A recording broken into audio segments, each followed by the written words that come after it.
El reloj marcaba las 3:47 sin tener pilas dentro. Latía como un corazón mecánico en la pared carbonizada del aula 203, y cada tic resonaba en el silencio de la escuela primaria Reforma, abandonada desde hacía 15 años en el corazón de Guadalajara. Sofía fue la primera en notarlo. La primera en... Extendió su mano temblorosa hacia el cristal roto del reloj mientras sus tres compañeros revisaban las cajas polvorientas del archivo. El segundero se movía, pero no avanzaba. Siempre volvía al mismo lugar, como si el tiempo se hubiera detenido en ese instante preciso. Diego, Andrés y Valeria habían llegado esa tarde de octubre con cámaras, linternas y la promesa de conseguir material viral para sus canales. La escuela era perfecta para contenido de terror urbano. Cerrada tras un incendio nocturno que nunca fue completamente explicado, el edificio de 3 pisos se erguía como una cicatriz en el barrio, rodeado de malla ciclónica oxidada y letreros de prohibido el paso que nadie respetaba. Pero había algo más que los 4 no esperaban encontrar.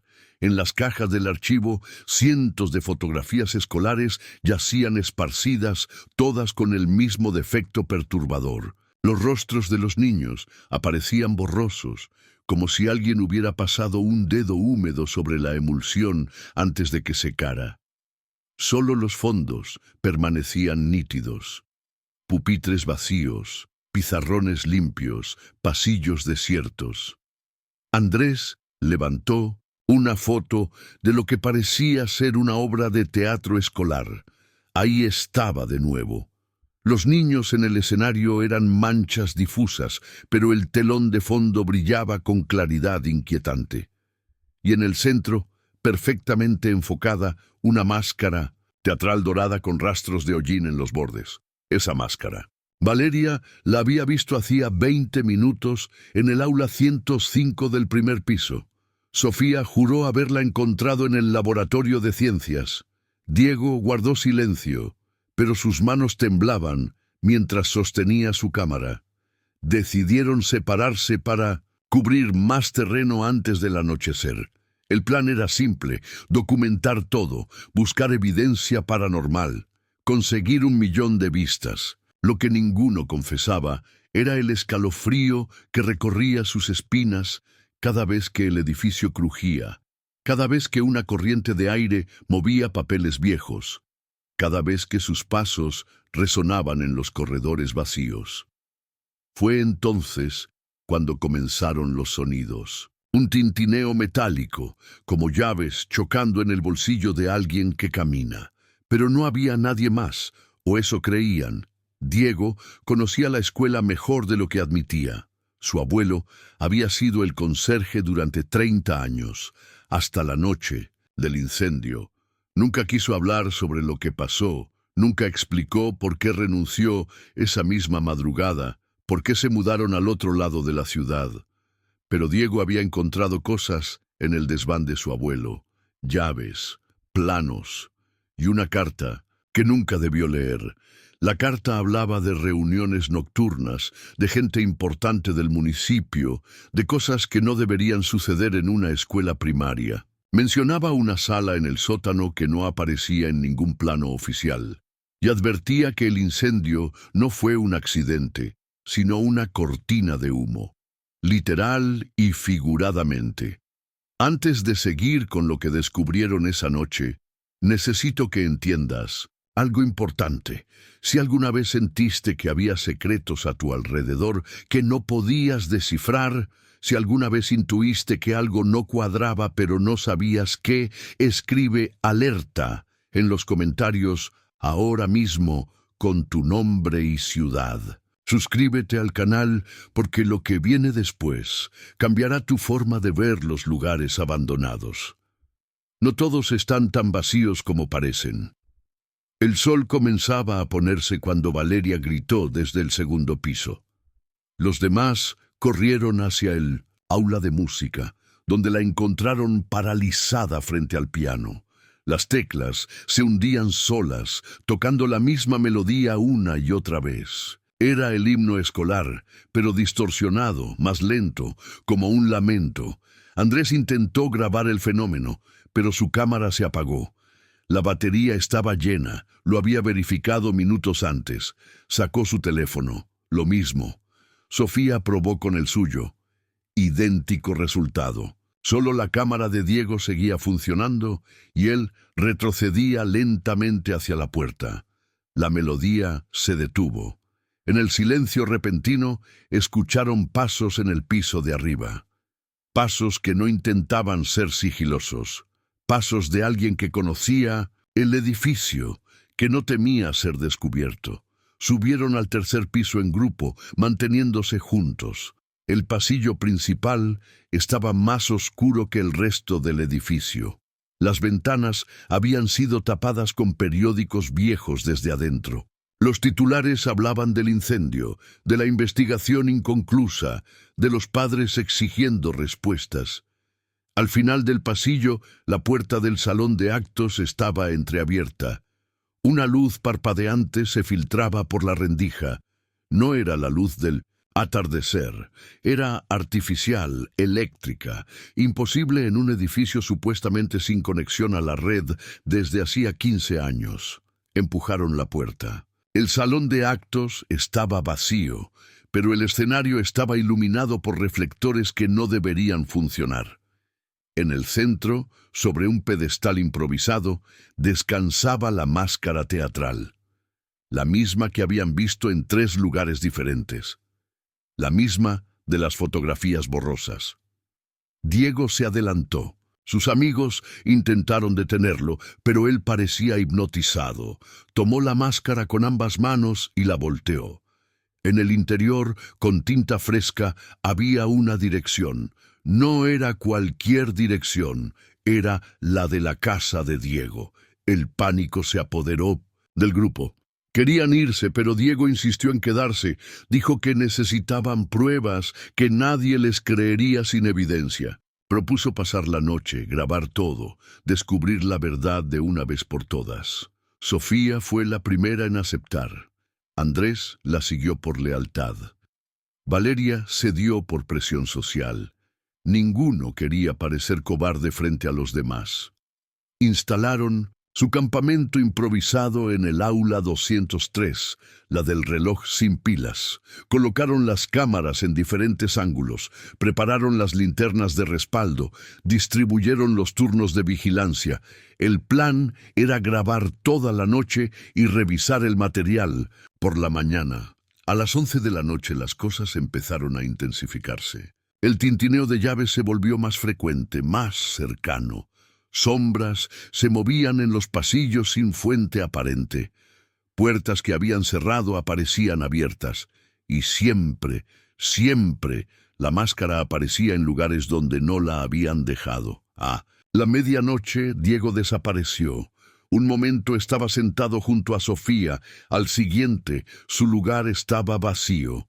No hubo grito, no hubo lucha. Simplemente no estaba. Sus amigos lo buscaron frenéticamente por todo el edificio, gritando su nombre, ignorando su propio miedo. Lo encontraron 15 minutos después en el salón de actos, de pie frente al telón cerrado. No respondía a sus llamados, no reaccionaba cuando lo tocaban. Solo miraba fijamente la tela roja como si pudiera ver a través de ella. Entonces habló, pero su voz sonaba distante, ajena. Dijo que había visto lo que había detrás del telón. Dijo que ahora entendía por qué su abuelo nunca quiso hablar. Dijo que algunos secretos existen para protegernos de verdades peores. Valeria le preguntó qué había visto. Diego la miró, con ojos vacíos, y respondió que no podía recordarlo, que su mente lo había bloqueado, que solo quedaba la sensación de algo observándolo desde un lugar que no debería existir. Decidieron revisar las grabaciones en ese momento, sin esperar, al amanecer. Necesitaban entender qué estaba pasando. Conectaron la cámara de Andrés a su laptop. El video mostraba las primeras horas con normalidad, hasta que llegaba al minuto 23, con 47 segundos. Ahí se cortaba. Probaron con la cámara de Sofía. Mismo resultado, mismo segundo exacto. La cámara de Valeria había grabado un poco más, pero el audio se distorsionaba después de ese punto, convirtiéndose en un zumbido grave que dolía escuchar. Solo la cámara de Diego había capturado la noche completa, pero él se negaba a mostrarla. La apretaba contra su pecho como si su vida dependiera de ello. Fue Andrés quien notó el patrón.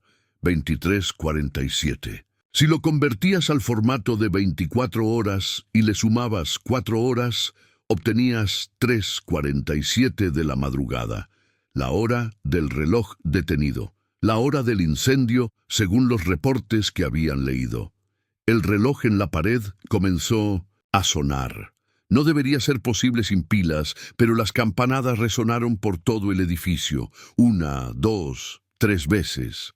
Luego, un silencio profundo, antinatural. En ese silencio escucharon algo nuevo. Voces, múltiples voces hablando en voz baja, proviniendo de algún lugar debajo de ellos. No del primer piso, sino de más abajo, del lugar que no debería existir según los planos oficiales. Diego, finalmente, habló con su voz normal. Les contó sobre la carta de su abuelo, sobre la sala secreta en el sótano, sobre las reuniones nocturnas. Les mostró las llaves que había traído, las que su abuelo había guardado todos estos años. No tuvieron que discutirlo. La curiosidad había vencido al miedo. Bajaron al primer piso y buscaron la entrada al sótano. La encontraron detrás de un archivero metálico en la oficina del director, camuflada como un panel de madera más en la pared. La llave entró perfectamente. La puerta se abrió sin rechinar, como si alguien la mantuviera aceitada. Una escalera de concreto descendía hacia la oscuridad. Las voces se volvieron más claras. No eran fantasmales ni distorsionadas. Eran reales, actuales, vivas. Al pie de la escalera, un pasillo iluminado con luz fluorescente se extendía hacia la izquierda. Las paredes estaban limpias, pintadas recientemente. El piso brillaba. Nada de esto tenía sentido en un edificio abandonado. Avanzaron pegados a la pared. Las voces provenían de una puerta al final del pasillo. Había una ventanilla en la parte superior. Sofía se asomó primero y ahogó un grito. La sala era un centro de operaciones. Monitores mostraban diferentes ángulos de la escuela. Habían estado siendo observados desde que entraron. Hombres y mujeres en ropa casual trabajaban en computadoras, revisaban documentos, hablaban por teléfonos satelitales. Y en el centro de todo, colgada en la pared como un trofeo, estaba la máscara, teatral, la original. Las que habían estado encontrando por toda la escuela eran copias, señuelos, parte del sistema de seguridad psicológico. Uno de los hombres en la sala se levantó y caminó hacia la puerta. Los 4 estudiantes retrocedieron, pero no había dónde esconderse en el pasillo. La puerta se abrió y el hombre los miró sin sorpresa. Les dijo que los estaban esperando. Que Diego había activado una alarma silenciosa al usar la llave de su abuelo. Que tenían 2 opciones: entrar y escuchar, o irse y olvidar lo que habían visto. Diego fue el primero en entrar, no porque fuera valiente, sino porque reconoció al hombre. Era el antiguo compañero de su abuelo, el subdirector González, supuestamente muerto en el incendio. González les explicó todo con calma profesional.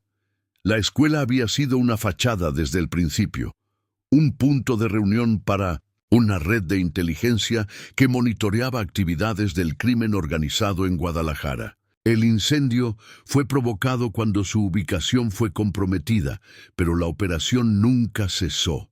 Simplemente se volvió más discreta. Los fantasmas, los fenómenos paranormales, todo era parte del sistema de disuasión. Proyectores holográficos para las sombras, altavoces ultrasónicos para los sonidos. inhibidores de señal para las cámaras. La máscara era un símbolo interno, un recordatorio de que todos usaban máscaras, que nada era lo que parecía. Les mostraron los monitores. No solo cubrían la escuela, sino varias cuadras alrededor. Tenían expedientes de todos los curiosos que habían intentado entrar en los últimos 15 años. Tenían un expediente de Diego desde que encontró la carta de su abuelo. El abuelo de Diego no era un simple conserje. Era parte del equipo de seguridad. Se retiró después del incendio no por trauma, sino por protocolo. La carta que Diego encontró era una prueba, un test, para ver si él heredaría el trabajo familiar. González les ofreció un trato. Podían irse y nunca hablar de esto, y la organización se aseguraría de que sus videos se volvieran virales, con efectos especiales añadidos. O podían quedarse y aprender más, tal vez incluso unirse, pero eso significaría desaparecer de sus vidas normales. Valeria preguntó qué pasaría si hablaban. González sonrió y señaló los monitores. Cada uno mostraba las casas de sus familias. El mensaje era claro sin necesidad de amenazas verbales, pero había algo más que González no les dijo. Algo que Diego descubrió al revisar su cámara más tarde, la única que había seguido grabando. En el momento exacto en que desapareció, cuando estuvo detrás del telón, la cámara captó algo que sus ojos no vieron o su mente bloqueó. Había otra sala detrás del telón, una sala con paredes cubiertas de fotografías, miles de fotografías de niños, todas borrosas como las del archivo. Y en el centro, un mapa de México con chinchetas rojas marcando escuelas en todo el país. La escuela primaria Reforma era solo una de docenas. Diego entendió entonces la verdadera magnitud de lo que habían descubierto. No era solo una operación de inteligencia local. Era una red nacional, tal vez internacional, operando desde las sombras de lugares que la sociedad había olvidado. Al salir del sótano, el trato estaba implícitamente aceptado. Tomarían el silencio y las vistas virales, pero cada uno se llevaría algo más. Sofía, la paranoia de ser constantemente observada. Andrés, la obsesión por investigar otras escuelas abandonadas. Valeria, pesadillas recurrentes con máscaras doradas. Y Diego. Diego se llevaría la peor parte. La certeza de que su abuelo no era quien creía, de que su familia entera había vivido una mentira, de que él había sido observado y evaluado toda su vida sin saberlo. Subieron las escaleras en silencio. La escuela parecía diferente ahora, que conocían la verdad. Los pasillos oscuros eran solo decorado, los sonidos inquietantes, efectos especiales, el reloj sin pilas, un dispositivo electrónico camuflado. Pero había una última cosa que no cuadraba. Mientras caminaban hacia la salida, Sofía se detuvo en el aula 203. El reloj seguía marcando las 3:47, pero ahora el segundero sí avanzaba. Como si el tiempo hubiera vuelto a fluir después de 15 años de pausa, Diego sacó su cámara para grabar este último detalle, pero la pantalla mostraba algo diferente a lo que sus ojos veían. En la grabación, el aula no estaba vacía. Estaba llena de niños borrosos, como en las fotografías, todos mirando directamente a la cámara, todos inmóviles, todos en silencio. Apagó la cámara y no dijo nada a los demás. Algunos secretos. Había aprendido esa noche. Existen para protegernos de verdades peores. Salieron de la escuela cuando el sol comenzaba a salir, cada uno cargando el peso de lo que sabían y lo que preferían no saber. La máscara teatral los seguiría apareciendo en sueños durante meses. Pero no era la máscara lo que los atormentaba. Era la certeza de que había miles de lugares como la escuela primaria Reforma, miles de máscaras, miles de personas viviendo vidas normales sin saber que cada movimiento era observado, catalogado, Archivado. González tenía razón en algo. Todos usamos máscaras. La diferencia es que algunos saben que las llevan puestas y otros viven toda su vida sin darse cuenta. Los 4 estudiantes ahora pertenecían al primer grupo y eso los cambió para siempre. Sus videos se volvieron virales como prometido. Millones de vistas, miles de comentarios debatiendo sobre los efectos especiales, teorías sobre lo que realmente pasó. Pero ellos sabían, y ese conocimiento era su bendición y su maldición. Porque una vez que ves detrás de la máscara, una vez que entiendes que el mundo tiene capas que la mayoría nunca descubrirá, no puedes volver a la ignorancia.